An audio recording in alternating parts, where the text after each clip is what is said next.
누가복음 2장 8절에서 20절 말씀을 교독하시겠습니다. 그 지경에 목자들이 밖에서 밤에 자기 양떼를 지키더니 주의 사자가 곁에 서고 주의 영광이 저희를 두루 비추매 크게 무서워하는지라. 천사가 이르되 무서워 말라. 보라, 내가 온 백성에게 미칠 큰 기쁨의 좋은 소식을 너희에게 전하노라. 오늘날 다윗의 동네에 너희를 위하여 구주가 나셨으니 곧 그리스도 주시니라. 너희가 가서 강보에 쌓여 구유에 누인 아기를 보리니 이것이 너희에게 표적이니라 하더니 호련히 허다한 천군이 그 천사와 함께 있어 하나님을 찬송하여 가로되 다같이 지극히 높은 곳에서는 하나님께 영광이요 땅에서는 기뻐하심을 입은 사람들 중에 평화로다 하니라. 천사들이 떠나 하늘로 올라가니 목자가 서로 말하되 이제 베들레헴까지 가서 주께서 우리에게 알리신 바 이 이루어진 일을 보자 하고 빨리 가서 마리아와 요셉과 구유에 누인 아기를 찾아서 보고 천사가 자기들에게 이 아기에 대하여 말한 것을 고하니 듣는 자가 다 목자의 말하는 일을 기히 여기되 마리아는 이 모든 말을 마음에 지키어 생각하니라. 목자가 자기들에게 이르던 바와 같이 듣고 본 그 모든 것을 인하여 하나님께 영광을 돌리고 찬송하며 돌아가니라. 아멘. 목자들이 전한 소식이라는 제목으로 함께 성탄의 말씀을 나누고자 합니다. 이스라엘 땅에 사람들의 주목을 받지 못하는 마을이 있습니다. 이스라엘은 크게 상중하로 나뉘어서 구분이 되어 있습니다. 예루살렘을 중심으로, 베들레헴 중심으로 하는 유대 땅이 있고, 또 유대 사람들이 가장 싫어하는 사마리아 땅이 그 중간에 있습니다. 세겜을 중심으로. 또 그보다 더 심하고 천시받는 지역이 사마리아 북쪽에 있습니다. 갈릴리 지역입니다. 그곳에서도 이름 없는 조그마한 마을이 있어요. 나사렛이라는 마을입니다. 이방 사람들은 물론이거니와 이스라엘 사람들도 그렇게 관심을 갖지 않는 동네였어요. 그런데 한 분이 그곳을 오래전부터 주의 깊게 지켜보셨어요. 하나도 놓치지 아니하고 그 나사렛이라는 마을에 한 여인이 하나님의 마음에 다 합한 거예요. 하나님의 관심을 받기에 충분한 믿음을 가지고 있는 거예요. 그 여인은 누구입니까? 누구란 말이야? 마리아입니다. 오늘 읽었잖아요. 마리아. 물론 다윗의 후손이긴 하지만은 이미 몰락한 집안이고 가난한 동네에서 살아가고 있는 여인이었기 때문에 많은 사람들에게 큰 관심을 받지 못했습니다. 사람들에게 존경을 받고 사람들의 관심을 받는 사람들은 대부분 유대 땅, 예루살렘 그곳에 있었기 때문이죠. 그런데 하나님은 사람들이 많은 관심을 갖고 있는 곳을 보기보다는 사람들이 잘 보지 않더라도 하나님 보시기에 합당한 곳이 있으면 그곳을 보시는 거예요. 우리들의 심령이 또는 우리들의 모습이, 우리들의 환경이 다른 사람들에게 큰 관심을 받지 못할지라도 괜찮습니다. 때로는 우리가 사회생활할 때에 사람들에게 관심을 갖지 못하고 관계를 갖지 못할 때에 극한 상실감을 갖게 되기도 하고 우울감을 갖기도 합니다. 그래서 많은 어려운 선택을 하기도 하죠. 그런데 우리는 그 사람들에게 관심을 받지 못한다 할지라도 우리를 사랑하는 하나님의 관심을 받고 있는 귀한 하나님의 자녀들이고 우리 주님의 일꾼들입니다. 할렐루야. 이것이 모든 육신적인, 물질적인, 환경적인 어려움을 이기는 큰 힘이 되었습니다. 그 나사렛이라는 조그만 동네에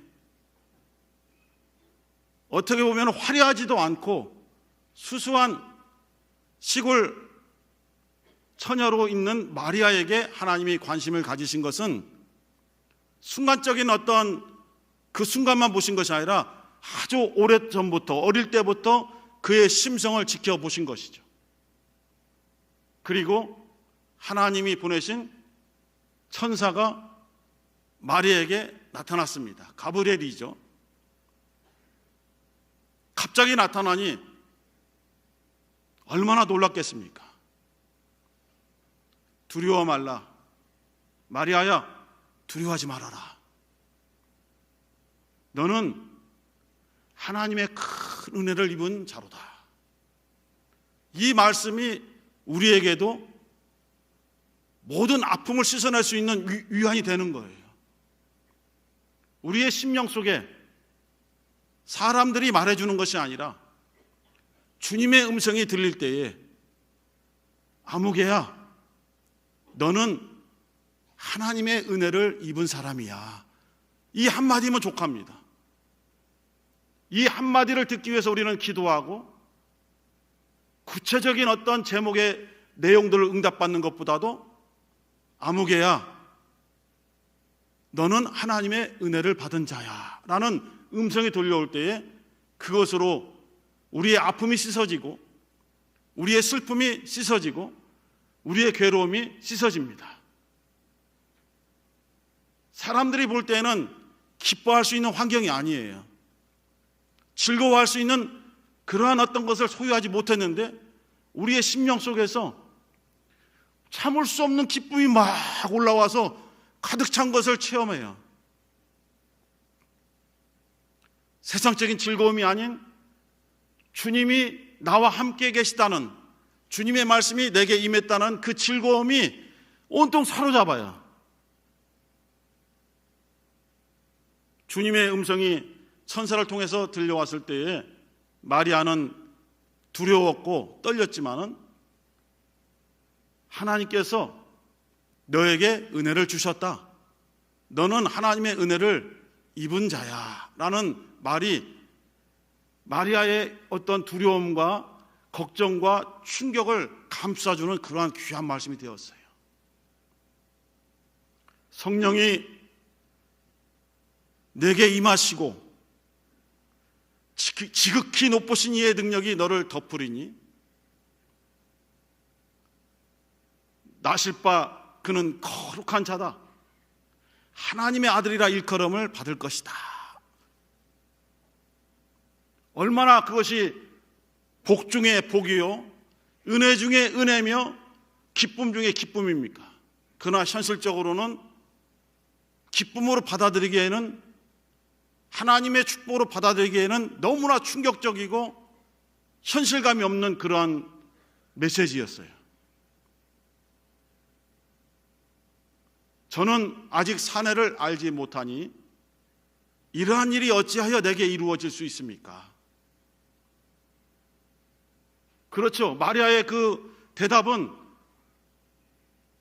불만에 섞인 대답이 아니고 하나님의 뜻을 받아들이지 않겠다라는 어떤 거절의 메시지가 아니라 자신의 처한 환경을 아주 정직하게 하나님 앞에 고백한 거예요.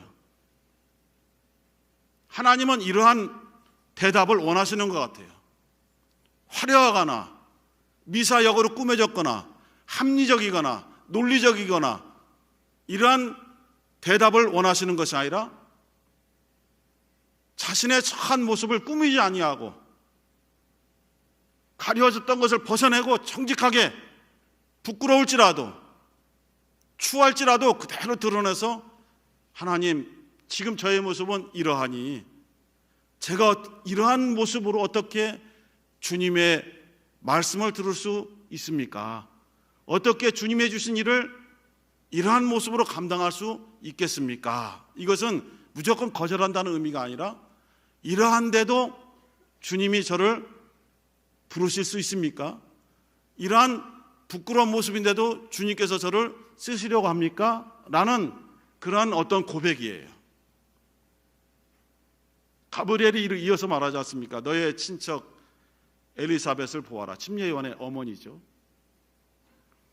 그도 나이가 많아서 잉태하지 못하는 아픔을 갖고 있는데 하나님께서 역사하시니까 단산되었던 그의 몸에서 잉태되는 놀라운 일이 생겼고, 이미 너의 친척 엘리사벳이 임신 불가라는 판단을 받은 엘리사벳이 잉태한 지 6개월이나 되었다. 대저 하나님의 모든 말씀은 능치 못하심이 없느니라.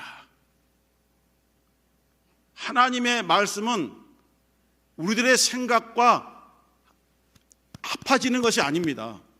우리의 환경과 이렇게 합해지는 것이 아닙니다. 하나님의 말씀을 우리의 생각대로 해석하려면 불가능합니다. 하나님의 말씀을 우리의 환경으로 받아들이려면 불가능합니다. 그런데 말씀을 주시지 않습니까? 하나님의 말씀은 능치 못하심이 없다. 이것이 우리의 능력입니다.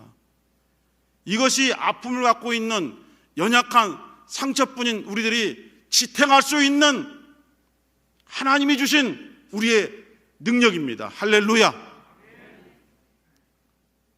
이 말씀들이 마리아라든가 어떤 특정 인물들에게만 적용되는 것이 아니라 믿음을 가지고 하나님의 은혜를 사모하고 하나님의 은혜를 받은 모든 자들이 체험할 수 있는 어려운 말씀이 아니기 때문에 우리 또한 능치 못하심이 없는 하나님의 말씀을 믿고 그것을 기도 제목으로 삼고 기도하여서 기어코 응답을 받아내는 것이 우리 그리스도인인 것입니다. 더 특별하게 개역 성도들인 것입니다. 마리아는 자기의 마음의 문을 완전히 개방했어요. 자기의 자존심을 완전히 내려놓았어요. 자기의 꿈이 있었고 자기의 비전이 있었어요. 자기의 계획이 있었어요. 어떻게 살아가야 될 것인가, 어떠한 가정을 가질 것인가, 이런 꿈이 있었으나 다 내려놓았어요. 그 한마디가 저는 주의 계집종입니다. 주의 말씀대로 제게 이루어지사이다. 주님의 말씀이 제게 이루어짐으로 인해서 제 인생이 극심한 고난의 길로 들어선다 할지라도 주의 말씀에 순종한 것 때문에 내 가정, 내 직장, 내 사업장이 잠시 어려움에 처한다 할지라도 주의 종으로서 저의 의지를 주님께 드리오니, 저의 선택권, 저의 결정권을 주님께 드리오니 주님이 결정하시면 저는 순종하겠나이다. 그 말씀이 저에게 이루어지기를 원합니다. 간절히 원합니다. 우리 환경에 이루어지기를 간절히 원합니다. 이러한 고백이 하나님께서 오랫동안 지켜봤던 마리아의 입에서 나오는 하나님이 원하셨던 고백이었어요. 그리고 하나님은 서두르지 아니하시고 침착하게 마리아를 설득하셨어요. 이 사실을 요셉은 알지 못합니다. 요셉은 이 마리아와 정혼한 사이입니다.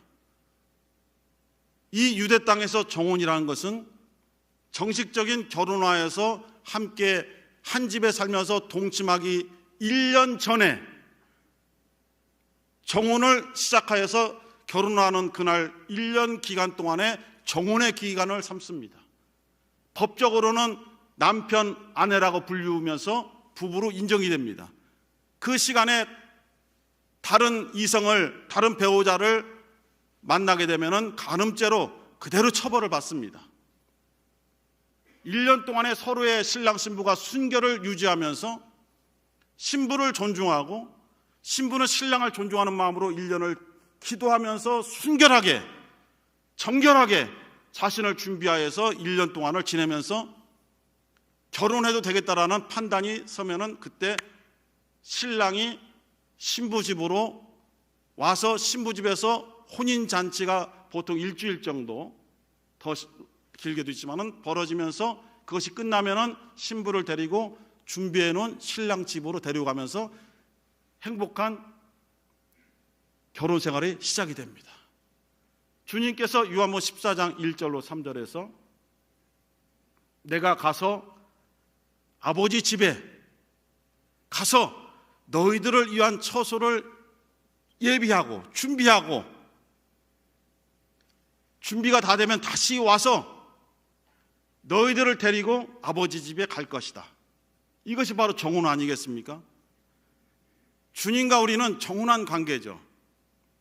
주님이 다시 오시면은 주님의 부름, 신랑 대신 주님의 부름을 받고 주님과 합하여서 우리가 영원한 아버지 집에 들어가지 않습니까? 그래서 주님이 다시 우리를 부르러 오시기까지 정결해야 되는 거예요. 믿음 생활을 아주 거룩하게 하도록 계속 회개하고 하나님 앞에 뉘우치고 돌이키고 그렇게 계속 우리를 다듬어가면서 깨끗하게 옷을 빨듯이 그렇게 깨끗하게 회개하면서 계속 주님 오실 날을 기다리는 거예요. 마라나타, 주님께서 오시기를 기다리는 거예요. 그 주님 오실 때에 비록 완벽한 거룩한 신부는 아니지만은 주님 앞에 얼마나 거룩한 신부로 준비되기를 애썼는가를 보이면서 눈물로써 주님을 영접하고 주님과 함께 가는 거예요. 이 정혼한 요셉이 마리아가 자기하고 동침하지 않았고 아직 결혼식을 올리지 않고 아직 한 가정에 살지 않는데 마리아가 잉태했다는 소식을 듣게 된 거예요. 얼마나 충격입니까? 이것은 간음죄로 공개적으로 드러내서 처벌해야 마땅한 것입니다.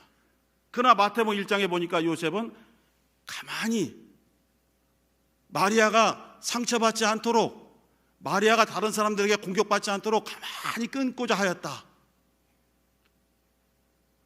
그러나 그때 천사가 요셉에게 마리아의 현 상태가 왜 이렇게 됐는지를 설명해 주지 않습니까? 너의 아내 마리아 데려오기를 두려워하지 말아라. 마리아가 잉태된 것은 성령으로 잉태된 것이고 그가 아들을 낳을 것이니 그 이름을 예수라 하라. 그는 자기 백성을 저희 죄에서 구원할 자이심이라. 요셉은 자기의 생각으로 자기가 배웠던 율법적으로 이해가 안 되는 상황이에요. 받아들일 수가 없는 거예요.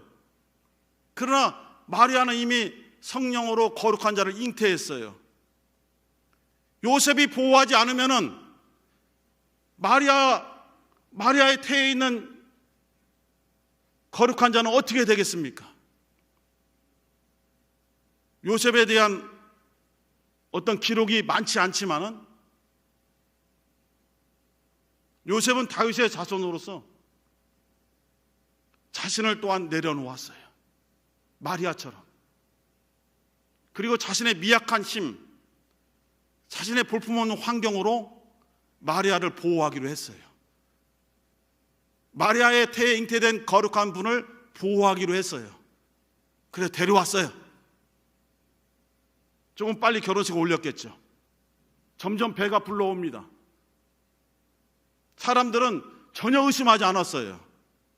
요셉과 마리아가 정혼의 기간을 끝내고 결혼하여서 요셉의 아이를 잉태된 것으로 사람들은 그렇게 믿었어요. 그런데 그 당시에 로마 황제가 아우구스토라고 나왔는데 아우구스투스 황제가 호적 명을 내립니다. 모든 로마의 땅에 거하고 있는 사람들은, 특별히 식민 백성들은 자기의 본적, 자기의 본 고향으로 가서 거기서 다시 호적에 올려라. 그래야만 정확한 세금을 걷어들일 수 있고 자기 땅에 있는 식민지 백성들을 잘 통치하고 지배할 수 있기 때문에 갑자기 호적령을 내려서 자기의 권세를 드러내고자 한 거예요. 대단하죠? 하지만 하나님의 계획과 하나님의 역사하시는 섭리 속에서 움직인 것입니다. 자신은 자신의 뜻으로 자기의 권세를 드러내기 위해서 움직였지만 하나님의 뜻이었고 하나님이 그렇게 인도하셨어요. 왜? 나사렛에서 살고 있는 요셉과 마리아가 나사렛에서 예수를 출생하면 안 되기 때문이에요. 메시아는 어느 땅에서 태어난다라고 예언이 되어 있습니까? 지금 많은 찬양을 했잖아요. 오 베들레헴, 베들레헴에서 탄생한다라는 예언을 하나님의 말씀을 선지자를 통해서 계속 주셨어요. 나사렛에서 태어나면은 메시아 그리스도의 어떤 법적인 하나님 말씀에 대한 근거가 없기 때문에 구주가 될 수 없는 거예요. 그런데 아구스도는 자기의 권세로 호정령을 내렸지만 하나님은 마리아의 태에서 탄생할 예수의 그 탄생 시점을 중심으로 이 호정령을 움직이신 거예요. 사람들은 무서웠어요. 요셉과 마리아도 무서웠어요. 로마 황제가 얼마나 무섭습니까? 아무도 그 명령을 거부할 수 없어요. 왜? 거절하면 죽으니까요. 그 만삭이 된 몸을 이끌고 나사렛에서 남쪽으로 사마리아 땅을 거쳐서 유대 땅 예루살렘 인근에 있는 베들레헴까지 오는데 140km입니다. 만삭된 몸이 차를 타고 간다고 생각해 보세요. 우리가 얼마나 이건 안 되는 일이야, 위험한 일이야, 이 시대에도 안 된다고 만류하지 않습니까? 이때 교통편이 어디 있습니까? 걷거나 차례야 노새를 타는 거 아니겠습니까? 만삭이 된 몸이 어떻게 노새를 탑니까? 조금씩 걷는 거죠. 그래서 호정역 하러 베들레헴까지 거의 140km를 걸어서 얼마나 고생하며 왔겠습니까? 얼마나 힘든 상황이 많이 있었겠습니까? 그들이 가난합니다. 좋은 환경에서 숙식할 수 있었겠습니까? 힘들게 오는 것이죠. 그래서 힘든 상황 속에서 베들레헴에 도착했지만은 베들레헴을 근거로 하고 있는 많은 사람들이 호적으로 이미 와 있기 때문에, 마리아는 잉태되어서 그 속도가 늦기 때문에 늦게 도착했어요. 묵을 방이 없는 거잖아요. 주님을 모실 빈 방이 없는 거예요.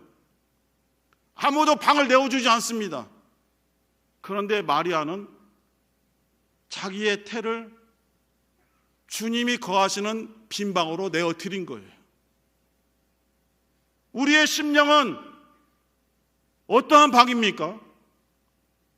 주님을 거하게 할 수 있는 내 것을 다 비워낸 빈 방입니까? 아니면 나의 욕심으로 가득 찬 나의 방입니까? 나의 계획이 충만한 나의 방입니까? 나의 정욕이 충만한 나의 방입니까? 그래서 주님을 조금도 모셔드릴 수 없는 것으로 가득 차 있습니까? 비워내야죠. 주님을 모실 수 있는 빈 방으로 우리의 심령을 비워내야 됩니다. 그래야 주님이 오시니까요. 주님이 지금도 두드리지 않습니까? 볼지어다 내가 문 밖에 서서 두드리노니 누구든지 내 음성을 듣고 문을 열면은 내가 들어가서 그와 더불어 먹고 그는 나와 더불어 먹으리라. 너에게 빈방이 있느냐? 저에게요? 빈방이 있느냐라고 지금 묻고 계십니다. 주님이 지금도 묻고 계세요. 베들레헴은 아무도 빈방을 내어주지 않았지만은 마리아는 자기의 태를 빈방으로 삼고 주님을 모셔드렸어요. 어쩔 수 없이 바람을 막을 수 있는 방이 없어서 목자들이나 종들이 거하는 그러한 허름한 곳에서 아이를 출산할 수밖에 없었어요. 이러한 상황 속에서 베들레헴 시내도 아니 조그만 마을입니다. 그 마을 바깥에 들판에 목자들이 오늘 본문에 보니까 바깥에서 밤에 양떼를 지켰다 이렇게 되어 있습니다. 8절에 목자들이 그 한밤중에 추운데 바깥에서 그것도 밤에 양떼를 지켰다라고 되어 있습니다. 물론 순수한 일반적인 양일 수도 있지만은 어떠한 그런 책들에 보면은 기록에 보면은 베들레헴 지경에서 길렀던 양들은 단순한 개인적인 양들이 아니고 예루살렘에서 아주 가깝거든요. 예루살렘에서는 계속 성전에서 제사가 드려질 때에 양들이 필요합니다. 물론 사람들은 하나님께 드릴 자기 양들을 키우죠.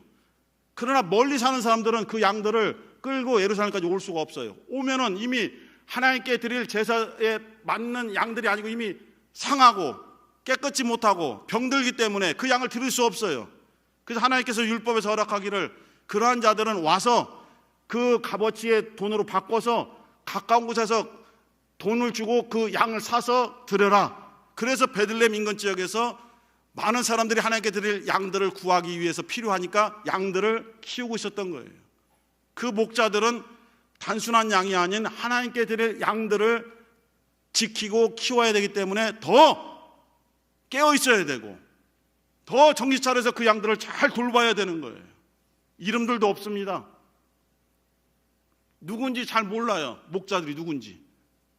그런데 하고 많은 사람들 중에서 왜 하나님은 천사를 목자들에게 보냈나 이거예요. 한밤중에 깨어있는 자, 순수한 믿음을 가진 자를 찾으시는 거 아니겠습니까? 이새의 집에 8명의 아들이 있습니다. 사무엘이 기름을 부으러 왔는데 훌륭하다는 장난을 보고 기름을 부으려 하니 하나님께서 막으십니다. 너 사람을 외모로 판단하지 말아라. 사람들은 외모로 판단하거니와 나 여호와는 그 마음의 중심을 보느니라. 그는 이미 내가 버린 자라. 사무엘도 놀랬고 이새도 놀랬어요. 2번째, 7번째까지 다 하나님께서 거절한 자들이에요. 그런데 이새가 소중히 여기지 않았던 조그만 막내 아들 다윗이 형들이 이곳에 오는 동안에 양들을 지키기 위해서 순수한 마음으로 양들을 지키고 있어요. 데려오라. 그 어린 소년 아닙니까? 작은 소년이고 볼품도 없죠. 양을 치는데 양복을 입고 칩니까? 그냥 편한 복장으로 양을 치다 왔기 때문에 허름하죠. 그런데 하나님께서 사무엘에게 음성을 주시는 거예요. 사무엘, 저 아이가 내 마음에 합한 자야. 저에게 기름을 부어 이스라엘 왕으로 삼아라. 우리의 보는 눈과 하나님의 보시는 눈이 정말 다른 것 같아요. 그래서 우리가 항상 조심해야 될 것이 뭐냐면은 선입견을 버려야 되고 사람을 보고 판단하는 그 나쁜 마음을 버려야 되는데 저절로 돼요. 그래서 얼마나 이것이 빗나가는 수가 얼마나 많이 있습니까? 사람을 잘못 판단해서 잘못 일을 처리하는 경우가 얼마나 많이 있고 얼마나 상처를 주는 경우가 많이 있습니까? 조심하려고 하는데 사람이 이 마음속에 제 마음속에도 잘못된 마음이 자리 잡고 있어서 실수할 때가 너무나 많아요. 이렇게 주님은 이름 없는 자기를 내려놓고 그러나 성실한 목자들을 보셨던 거예요. 마리아를 보셨던 것처럼 베들레헴 그 시골에 있는 바깥에 있는 들판에서 양을 치는 목자들을 오랫동안 지켜보신 거예요. 그들에게 처음으로 구주 탄생 소식을 가르쳐 주셨어요. 구주 탄생 소식을 우리 한번 읽어보겠습니다. 10절, 11절, 2절 읽겠습니다. 누가복음 2장 10절, 11절 시작. 천사가 이르되 무서워 말라. 보라, 내가 온 백성에게 미칠 큰 기쁨의 좋은 소식을 너희에게 전하노라. 오늘날 다윗의 동네에 너희를 위하여 구주가 나섰으니 곧 그리스도 주시니라. 그리스도 주님, 메시아, 구세주가 오신 것을 이름 없는 들판에 있던 허름한 꾀죄죄한 목자들에게 처음으로 좋은 소식을 주셨어요. 물론 마리아는 알고 있고 요셉은 알고 있죠. 우리들은 누구인가예요. 이 본문을 보면서 우리도 이름이 좀 알려지지 않아도 좀 모습이 초라해도 물질이 좀 부족해도 사회적으로 신분이 높지 않아도 이 목자들 마음을 가져야 되겠다라는 생각을 하게 됐어요. 어떤 마음인지 구체적으로 알 수 없지만 하나님이 선택하는 사람들은 똑같아요. 하나님 마음에 합한 자거든요. 그 자가 누구입니까? 자기를 내려놓고 겸손한 자, 자기의 생각을 주장하지 않고 하나님의 말씀을 순종하는 자. 겸손과 순종, 우리 주님 예수 그리스도의 마음이지 않습니까? 그 마음을 가진 자를 택하시는 것을 여러 곳에서 보되 오늘 본문에서 또 한번 목격하게 된 거예요. 목자들이 충격받았죠. 그냥 무시하고 자기들 일을 할 수도 있어요. 그런데 중요한 일을, 양들을 돌보는 일이 있지만 더 중요한 일이 있어요. 베들레헴 시내로 들어가서 아기가 탄생한 집을 찾았어요. 그곳에 요셉이 있고 마리아가 있어요. 요셉 마태복음 1장에서 천사에게 들었죠. 마리아 나사렛에서 잉태하기 전에 거룩한 자가 잉태된 걸 들었죠. 그 이후에 탄생할 때에 구주다, 그리스도다라는 그 소식을 들은 자는 목자들 뿐이에요. 목자들이 부지런히 그 베들레헴 시내에 들어가서 요셉과 마리아에게 자기들이 하나님의 말씀을 선사를 통해서 들은 것을 그대로 전합니다. 그리고 하나님을 찬송하죠. 천사들은 이미 떠나갔어요. 자신들의 입술이 부족하지만, 자신들의 심령이 부족하지만 그 현장을 봤잖아요. 분명히 천사가 말하기를 12절에 보니까 너희가 가서 강보에 쌓여 구유에 누인 아기를 보리니 이것이 너희에게 표적이다. 너희들이 보는 그 강보에 쌓인 아기가 그리스도가 오신 표적이다 했어요. 그것을 보고 어떻게 가만히 있습니까? 기쁨이 막 저절로 넘쳐 흐르면서 하나님을 찬송할 수밖에 없잖아요. 구세주를 보내신 하나님을 찬송할 수밖에 없어요. 우리 주님을 찬양하기도 하지만은 그 주님을 보내셔서 우리를 죄악에서 구원해 주시는, 우리를 그 마귀의 지발에서 우리를 해방시켜 주시는, 그래서 우리를 하나님의 나라로 인도해 주시는 하나님을 찬양할 수밖에 없는 것입니다. 할렐루야! 우리가 이곳에 오늘 거룩한 주일, 성탄 주일에 모인 것은 바로 이러한 구세주 예수 그리스도를 보내신 하나님을 찬양하기 위해서 모인 것입니다. 하나님께 영광을 돌리기 위해서 모인 것입니다. 마지막으로 이 생각을 다시 한번 같이 했으면 좋겠습니다. 나는 과연 주님께 내어드릴 내 마음의 빈방이 있는가? 나는 이 목자들처럼 이름이 없을지라도 주님의 말씀을 듣고 전할 수 있는 그러한 작은 자, 겸손한 자의 심령을 가지고 있는가? 이것을 생각하면서 하나님을 찬양하면서 우리 간절히 주여 한번 부르시고 기도하겠습니다. 주여.